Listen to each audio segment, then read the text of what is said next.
But as we kept driving around, there's so many more. And I think mid-mod is something really coming back these days. You know, the clean lines, single level, open concept footprint. And there are so many of them represented by John Benya. When John Benya entered a room, you were aware of his presence. I mean, he was just that kind of guy, real flamboyant. It's the first thing you see when you fly into Quincy, and it's a huge architectural statement. So that's my personal favorite of Benya's in Quincy. Mid-century modern architecture is having a moment. And it turns out Quincy is a great place to see it, as we learn by exploring a new self-guided tour on St. Louis on the Air. I'm Laura Hamden, producer for St. Louis on the Air. Before today's episode, I want to take a moment to say thank you for listening. Our team works hard to provide nuance on the news that shapes your life and your community. We wouldn't be able to do this without your support. The money you give to St. Louis Public Radio helps fund our podcast. Please go to stlpr.org/donate and give an amount that works for you. Your contribution, along with that of your neighbors, is what fuels St. Louis on the Air. We're really grateful. Thank you for your support.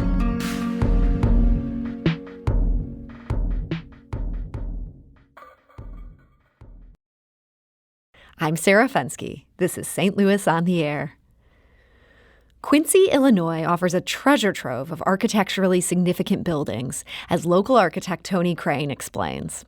Well, again, being from Quincy and growing up here, I really think that's the main reason I wanted to be an architect, because we have such a collection of just absolutely amazing architecture that is so well documented and so well maintained. I think a lot of you go back to the prior architects in town in the teens, from even 1906, 1910, 15, 17, and even prior to the 1900s, late 1880s, we got unbelievable residential buildings that go back to 1886 that are along our main street here in town. And so the styles, you can almost drive down Main Street and look at the various styles as they go through time. And that is Quincy architect Tony Crane. Now, the town has a particularly great collection of mid-century modern buildings, with a number of works that were designed by noted architect John Benya. Those buildings are the focus of a new self-guided driving tour, and it offers 30 prime mid-century modern structures and shows you where to find each one and gives some context. This guide is called Mid-Mod Quincy, and joining me to talk about it is Holly Kane. She's the executive director of C. Quincy. So, Holly, welcome to the show. Thank you for having me. So as Tony explained, Quincy seems to be such an architect's dream of a city. Why is that you have such a great collection here that weren't torn down? It is. Well, I believe it all started with our founder, John Wood, and he built his Greek Revival home that's said to be one of the Midwest's finest examples of Greek Revival. Also, the first example of historic preservation in Illinois. So this home, to me, started it out in 1825 when John Wood came to Quincy and settled our fine area. And so Quincyans have well watched over all of the structures, including the John Wood Mansion, and so many more. So, we've got a diverse, as Tony mentioned, really architecture from A to Z. So Art Deco, I'm a Quincyan, and I have drooled over some of these homes for years growing up. Probably not as a child. I don't think I appreciated them. But sure.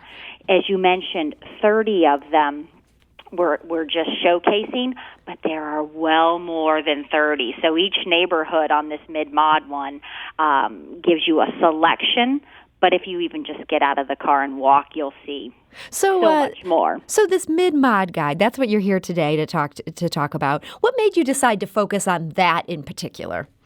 Well, our first architectural driving tour we did probably 10 years ago, and they all start here at our Villa Catherine Castle that we might, I know, talk about, that's unique in itself. So we started with that driving tour. This is now our 8th driving tour, and because, some of the mid-mod was represented in our architectural tour, but as we kept driving around, there's so many more. And I think mid-mod is something really coming back these days. The clean lines, the single level, open concept footprint.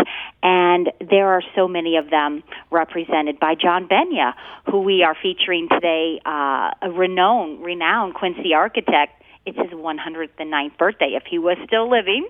And, today would be his 109th yes. birthday? Oh, wow. I didn't even know this. So happy birthday to the late John Benya. I guess that kind of puts a damper on the celebration. But tell me about this guy. I understand he's originally from St. Louis. What brought him to Quincy? He was brought here after he was here with several other architects that were brought here after the war to help with the baby boomers' homes. And so yes, he came from Quincy or St. Louis, and he lived in Quincy. So his home is actually where very unique that he built, and it's on our tour as well, where he lived with his family. And he's got buildings all over the country, about 500 of them, but so many of them right here in Quincy. And we are so proud of even our airport, how it was designed with martini glasses and napkins for 7 rings. So his work, he was an artist in himself. And he was said that they were all original. He never did the same thing twice. So if you come for nothing else, come for some of the Benya properties that are represented here. Now Benya, he sounds like quite a character. And that architect who we played a clip from him earlier as I was introducing this segment, Tony Crane, he actually worked closely with John Benya. And here is what Tony remembers about him. He is also a bigger-than-life personality, too. When John Benya entered a room, you were aware of his presence. I mean, he was just that kind of guy, real flamboyant individual. He was a stranger to no one. I mean, he always wore white suits and smoked a big, fat, stogie cigar. And but his collection of work as an architect in Quincy is really appreciated, probably much more today than it was during his life.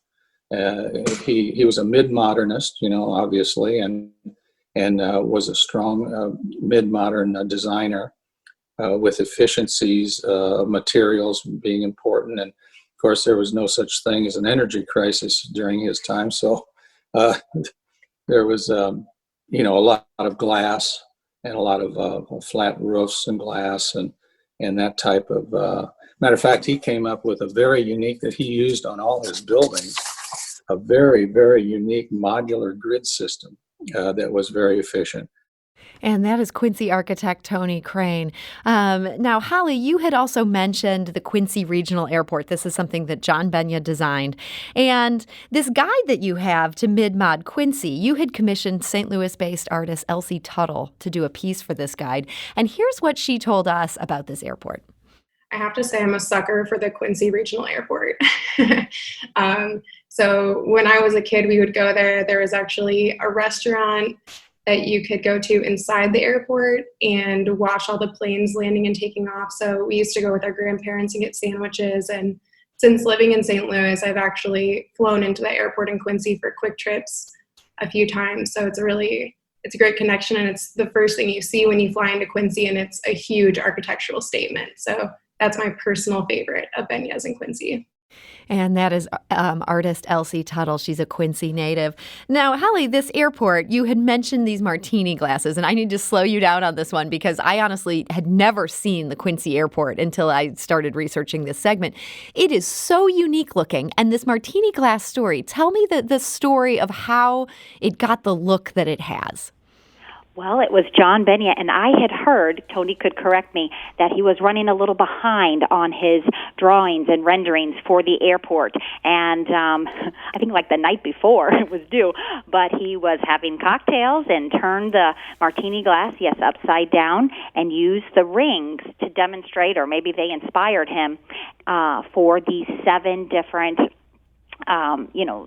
patterns. So they laid out the foundation for the design that's still here. And the airport is made so much of glass and light, and I believe it's to look like the ocean as well, the inside, how it's designed. It's really a work of art. And like Elsie said, the first thing when visitors come in, what a masterpiece for us. How lucky are we that they can start there at our airport. Do you see tourists, even if they're driving in, that the airport is a place where they make a stop? It's that interesting? It is. People check this thing out. It's our last stop on the tour if they start the architectural tours that we provided. We always start them at our visitor center, which is a Mediterranean castle, and that's a great start as well. And then the driving tour does incorporate the airport, of course.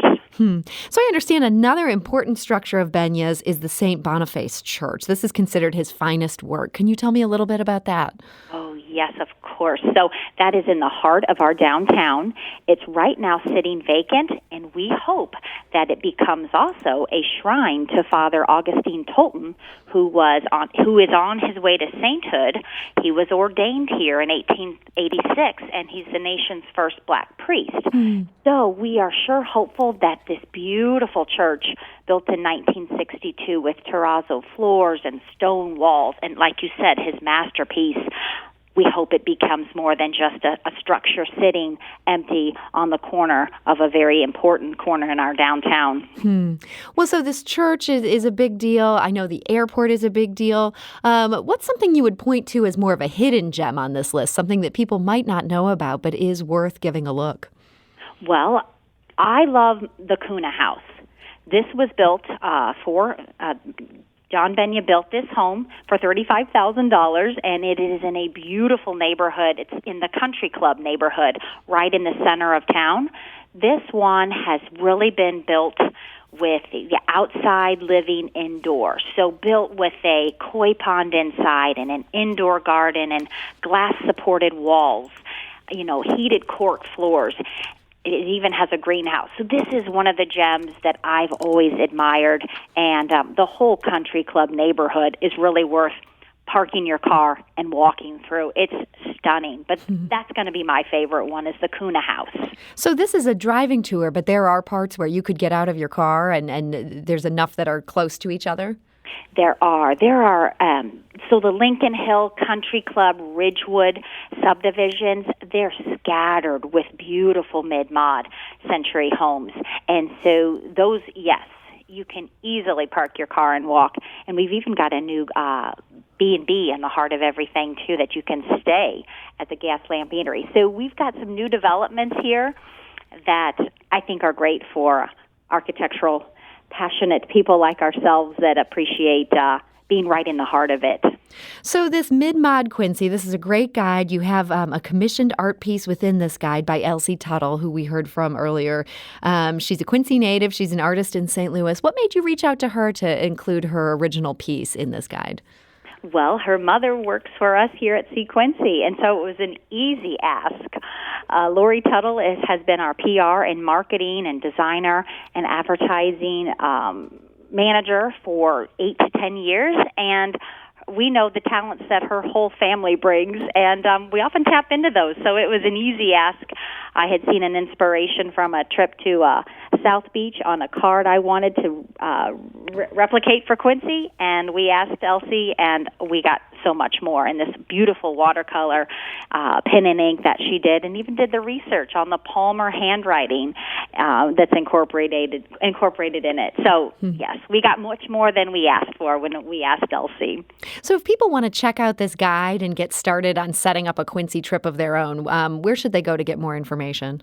We've got this guide and all of our guides on seequincy.com, and they can download the guide there, but it might even be easiest just to request a travel packet, and we will send you the hard copy of the colorful guide with the pen and ink watercolor on the back for you, and we'll send you a few other guides that we adore, too, such as our off-the-record piece and our visitor guide and other things to see and do. We are still open, and in a safe manner, these driving tours have been a great selling point for us that people can do them safely on their own. So So I got to ask you one last question before I let you go. And you've mentioned a couple of times you've got this 100-year-old Mediterranean Moroccan villa. I understand this is where these tours begin and this is where you work out of. What is the backstory on how a Moroccan villa ends up in Quincy, Illinois? That's right. So it was built for a world traveler, George Metz. They can't find that Mr. Metz had to work. He was the sole male heir to a pharmaceutical and furniture fortune.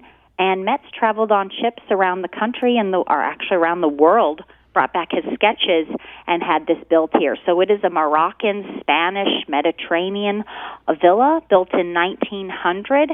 And I'm lucky enough to have to work up here in the master bedroom and overlook the Mississippi River. And it's like nothing you've seen. You would not expect it here in Quincy amongst our bungalows and other architectural features. It's a very unique treasure. It was almost torn down to become a railroad because the railroad wanted it for the river commerce, and we're glad that didn't happen. So our park district bought it for $1.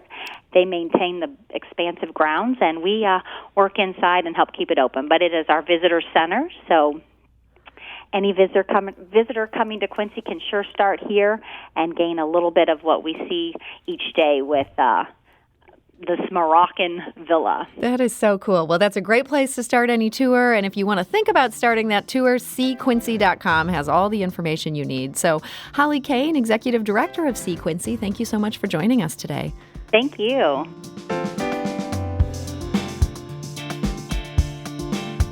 If you learned something new from today's episode, consider leaving us a review and rating on Apple Podcasts on the App Store. It's the easiest way to help people discover our show. We appreciate it. Thank you.